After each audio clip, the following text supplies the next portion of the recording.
നേപ്പാൾ പ്രധാനമന്ത്രി കെ.പി. ശർമ്മ ഒലി രാജിവെച്ചിരിക്കുന്നു. പുതിയ പ്രധാനമന്ത്രിയെ വൈകിട്ടോടെ പ്രഖ്യാപിച്ചേക്കുമെന്നാണ് വിവരം. സായ്കുമാർ നൽകും വിശദാംശങ്ങൾ. സായ്കുമാർ, പ്രതിഷേധങ്ങൾ, പ്രക്ഷോഭങ്ങൾ അടങ്ങിയിരുന്നില്ല. ഇന്നലെ ആ തീരുമാനങ്ങൾക്ക് മാറ്റിവെന്ന ശേഷവും സാമൂഹ്യമാധ്യമത്തിന് നിരോധനം ഏർപ്പെടുത്തിയത് പിൻവലിച്ച ശേഷവും പക്ഷേ ഇന്നും നമ്മൾ കണ്ടത് വലിയ പ്രതിഷേധത്തിലേക്ക് നീങ്ങുകയായിരുന്നു. അതിൽ പ്രധാനമായും ഉന്നയിച്ചൊരു കാര്യം പ്രധാനമന്ത്രിയുടെ രാജി തന്നെയായിരുന്നു. ഇന്നിപ്പോൾ രാജിവെച്ചിരിക്കുന്നു. ആ സൂചന നേരത്തെ ഉണ്ടായിരുന്നു. അത് ഇപ്പോൾ തീരുമാനമായിരിക്കുന്നു, അല്ലേ? തീർച്ചയായും ശ്രുതി, ജനകീയ പ്രതിഷേധത്തിൽ പ്രത്യേകിച്ച് യുവാക്കളുടെ ജൻസി തലമുറയുടെ പ്രതിഷേധത്തിന് മുന്നിൽ ഒരു പ്രധാനമന്ത്രിക്ക് സ്വന്തം സ്ഥാനം ഒഴിയേണ്ടി വന്നിരിക്കുന്നു.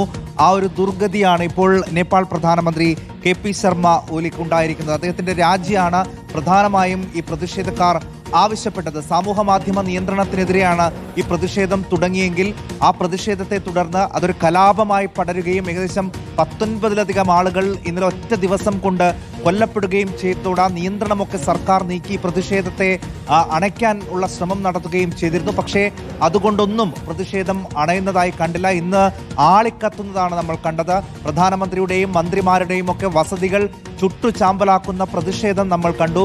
മന്ത്രിമാർക്ക് മറ്റിടങ്ങളിലേക്ക് അഭയം തേടി പോകേണ്ട സാഹചര്യം കണ്ടു. അങ്ങനെ നിൽക്കക്കള്ളിയില്ലാതെ ഏറ്റവും ഒടുവിൽ ഇതാ കെ.പി. ശർമ്മ ഒലി പ്രധാനമന്ത്രി സ്ഥാനം രാജിവെക്കുകയാണ്. വലിയ അഴിമതി ആരോപണങ്ങൾ ഇപ്പോൾ നേപ്പാൾ പ്രധാനമന്ത്രിയും സർക്കാരും അവിടെ നേരിടുന്നുണ്ട്.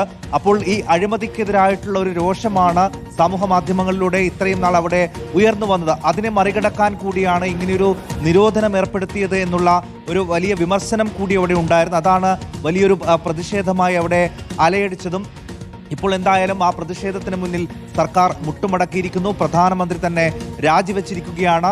വൈകുന്നേരത്തോടു കൂടി തന്നെ പുതിയ പ്രധാനമന്ത്രിയെ പ്രഖ്യാപിക്കുമെന്നുള്ള സൂചനകളാണിപ്പോൾ മാധ്യമങ്ങളിലടക്കം വന്നുകൊണ്ടിരിക്കുന്നത്. ഏറ്റവും പ്രധാനപ്പെട്ട വാർത്ത, ഈ ജൻസി പ്രക്ഷോഭത്തിൽ ഈ 2 ദിവസം 48 മണിക്കൂറിനകം തന്നെ കെ.പി. ശർമ്മ ഒലിക്ക് സ്വന്തം സ്ഥാനം രാജിവെച്ച് ഒഴിയേണ്ടി വന്നു.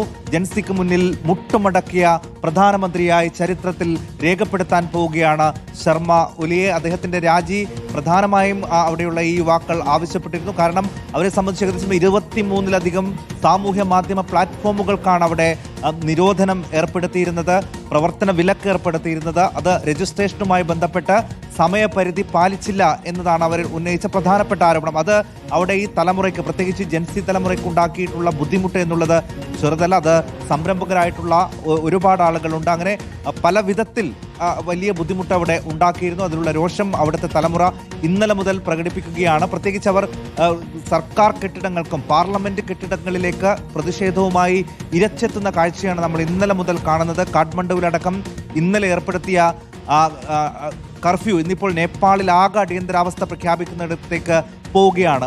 ഒരു തരത്തിലും പോലീസിനും പട്ടാളത്തിനും നിയന്ത്രിക്കാൻ കഴിയാത്ത വിധം വലിയ രോഷമായി, വലിയ പ്രക്ഷോഭമായി ഇത് ആളിക്കത്തും. മറ്റ് വിമാന സർവീസുകൾ പൂർണ്ണമായും റദ്ദാക്കുന്നു. മറ്റ് രാജ്യങ്ങളിലെ പൗരന്മാരോട് സുരക്ഷിതയിടങ്ങളിലേക്ക് മാറാനും എത്രയും വേഗം മടങ്ങി വരാനും മറ്റ് രാജ്യങ്ങളിലെ അധികാരികൾ പറയുന്നു. അങ്ങനെ നേപ്പാൾ പൂർണ്ണമായും ആളിക്കത്തുന്ന ഒരു സാഹചര്യമാണ് ഇക്കഴിഞ്ഞ മണിക്കൂറുകളിലൊക്കെ ഉണ്ടായത്. ഇപ്പോഴും സ്ഥിതി ശാന്തമല്ല. പല സർക്കാർ കെട്ടിടങ്ങളും അഗ്നിക്കിരയാക്കിയിട്ടുണ്ട്. ഇപ്പോഴും പലയിടങ്ങളിലും പ്രക്ഷോഭകരും സൈന്യവും ഏറ്റുമുട്ടുകയാണ്. അതിനിടയിൽ ആണ് ഇപ്പോൾ പ്രധാനമന്ത്രിയുടെ രാജി എന്നുള്ള വലിയ പ്രഖ്യാപനം വരുന്നത്. ഇതോടുകൂടി അവിടെയുള്ള പ്രതിഷേധം അവസാനിക്കുമോ എന്നാണ് ഇനി അറിയേണ്ടത്. ഈ പ്രതിഷേധക്കാരുടെ ഡിമാൻഡുകൾ, ഇത് ഏതെങ്കിലും ഒരു നേതാവിന് കീഴിൽ അണിനിരക്കുന്ന ഒരു പ്രക്ഷോഭമല്ല എന്നുള്ളതാണ് പ്രധാനം. ഒരാൾക്കൂട്ടം ഇരച്ചെത്തി നടത്തുന്ന ഒരു പ്രതിഷേധമാണ്. അതുകൊണ്ട് ഏതെങ്കിലും ഒരു പ്രത്യേക ആഹ്വാനത്തിന്റെ പേരിൽ ഈ ഒരു പ്രതിഷേധം അവസാനിക്കുമോ എന്നൊക്കെ ഇനി കണ്ടറിയേണ്ടതുണ്ട്. ഇക്കാര്യത്തിൽ ശർമ്മ ഒലി രാജ്യം വിടാനുള്ള ഒരു നീക്കമൊക്കെ നടത്തുന്നുണ്ട് എന്നുള്ള സൂചനകൾ ഉണ്ടായിരുന്നു. പക്ഷേ വലിയ രീതിയിലുള്ള ഒരു പ്രക്ഷോഭം നടത്തുന്നവർ ഈ വിമാനത്താവളം അടക്കം അടച്ച്, അല്ലെങ്കിൽ അവിടെ അടക്കം പ്രക്ഷോഭം ഉണ്ടാക്കി ആരെയും VIP കളെ അടക്കം എങ്ങോട്ടും പോകാൻ അനുവദിക്കാത്ത ഒരു പ്രതിഷേധത്തിലേക്ക് കാര്യങ്ങൾ എത്തിച്ചിരുന്നു. ഇതിപ്പോൾ ഇനി ഈ രാജി വെച്ചതുകൊണ്ട് ഒരു പ്രതിഷേധത്തിന് അയവുണ്ടാകുമെന്നാണോ പ്രതീക്ഷിക്കുന്നത്? അങ്ങനെ ഒരു അയവ് ഉണ്ടാകേണ്ടിയിരിക്കുന്നു സുധി. കാരണം പ്രധാനമായും അഴിമതി ആരോപണമാണ് ഈ പ്രതിഷേധക്കാർ ഉന്നയിച്ച പ്രധാനപ്പെട്ട ആരോപണം.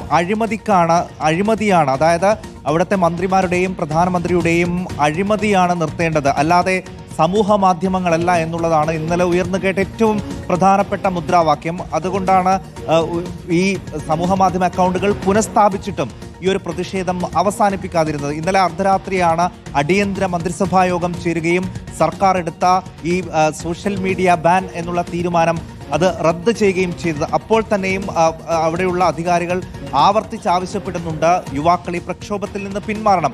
ഇന്നലെ ആഭ്യന്തരമന്ത്രിയാണ് ആദ്യം രാജിവെച്ചത്.